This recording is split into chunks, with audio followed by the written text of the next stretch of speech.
I'm Melissa Pineda, and today I have a very special guest that's joining me, my daughter Vera. All right, come on over, Vera. So how old are you? 10. 10. Okay, and you want to talk to us about a book that you really enjoyed reading. Yes. And it's called what? The Awful Egyptians, and it's by Martin Brown.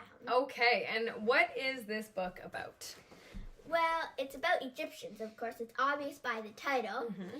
And it says lots of facts, and it's very exciting and interesting and a tiny bit scary.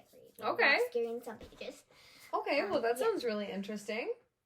So now in this book, is it all like made up stuff or it's actual fact, stuff that's happened in history? Well, yeah, it's all real. Oh, wow. Okay, Except they say some funny stuff that actually isn't real. Okay.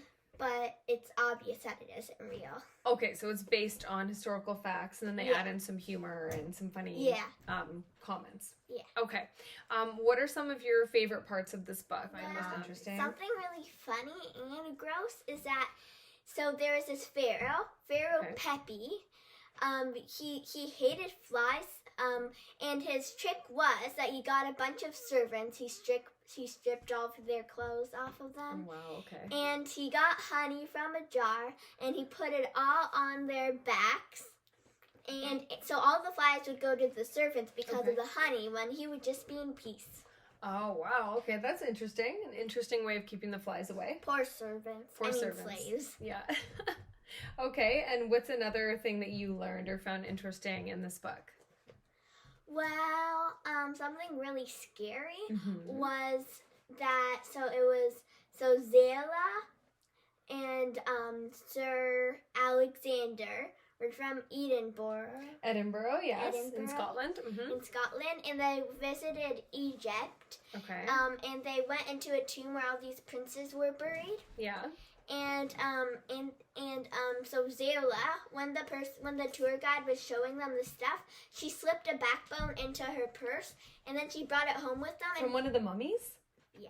Oh my, okay. And put it in a glass case, but then strange stuff started happening and bad luck.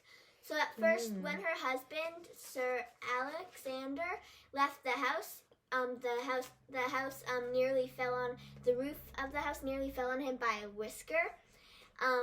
Missed him by a whisker? Yeah, missed him by a whisker. And that ornament started flying in the air, and all of that.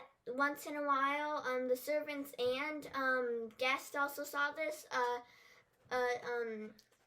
Egyptian priest started popping out once in a while, which is really scary. Okay. And also, like a ghost. They saw the ghost of the priest? Yeah, that's what I mean. And also there was this man who reports on the news. He wanted to borrow the bone, for 2 weeks. Okay. So he did that, and nothing happened to him, and he just thought it was funny, as if they were just lying. So he put it back.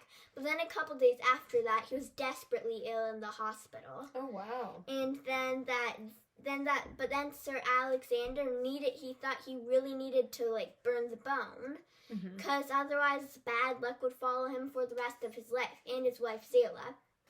So his cousin, who was a monk, burnt the bone, blessed it, and then burnt the bone. But then Zela got really upset, and she was so upset that she left him. Wow. So she divorced him because he destroyed the bone from the mummy that she took. Yeah. Okay, so is there anything else that you want us to know about this book? Well, yes. There is, it says some stuff about Cleopatra, there are 2 ways why she might have died. Once by a snake bite, and another, thing that a guess is that she might have just been murdered. Okay. And in this book, it will explain why they think that. Different theories. Okay. All right. That's really interesting. So now, would you recommend this book? Totally. Totally? 10 out of 10? Yes. All right. Well, thank you very much. 100 out of 10. Oh, okay. 100 out of 10. All right. Well, thank you very much for joining me today. And anyone that's interested, Vera gives it a 100 out of 10. So go pick yourself up a copy of Awful Egyptians. Thanks for joining, and don't forget to like and subscribe if you haven't already. Bye. Bye.